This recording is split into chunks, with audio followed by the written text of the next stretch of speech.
இன்று கிறிஸ்தவர்களாகிய நாம் ஞாயிற்றுக்கிழமைகளிலும் இன்னும் பிற நாட்களிலும் மிகவும் சுதந்திரமாக ஆலயங்களிலும் வீடுகளிலும் இறைவேண்டல் செய்து வருகிறோம். ஆனால் வேத கலாபனை காலத்தில் இப்படியாக இல்லை. கிறிஸ்தவர்கள் என்று தெரிந்தாலே அவர்கள் பெரிதும் துன்புறுத்தப்பட்டார்கள்.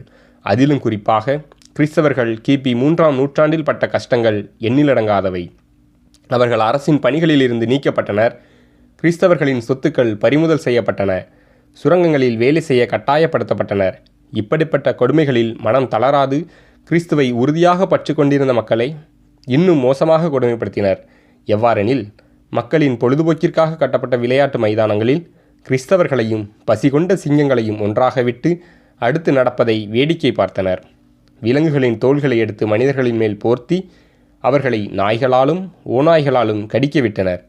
கொதிக்கும் எண்ணெயிலும் எரிக்கும் நெருப்பிலும் இட்டு துடிக்கும் கிறிஸ்தவர்களை கண்டு ஆனந்தப்பட்டனர். ஈயத்தை காய்ச்சி அவர்கள் உடம்பிலே ஊற்றி மகிழ்ந்தனர். மரங்களிலும் சிலுவைகளிலும் மக்களை கட்டி வைத்து அம்புகளால் எய்து அவர்களின் கடைசி சொட்டு ரத்தம் சொட்டி உயிர் விடும் வரை தனியே விட்டனர். இத்தனை இன்னல்களுக்கு மத்தியிலும் கிறிஸ்தவ மதம் வேரூன்றி வளர்ந்ததையன்றி அழிந்து போகவில்லை.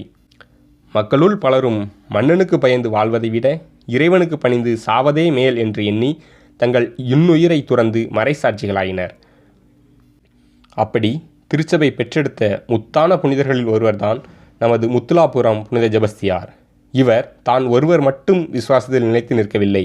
விசுவாசத்தில் குன்றிய அநேக கிறிஸ்தவர்களுக்கு ஆறுதல் கூறி திடப்படுத்தினார்.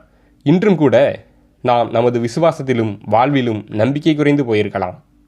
ஆனால் நமது புனிதரிடம் ஜபிக்கும்போது இழந்த நம்பிக்கையையும் புது வாழ்வையும் பெற்றுத்தருவார் முத்துலாபுரம் புனித ஜெபஸ்தியார் என்பதில் எல்லளவும் ஐயமில்லை.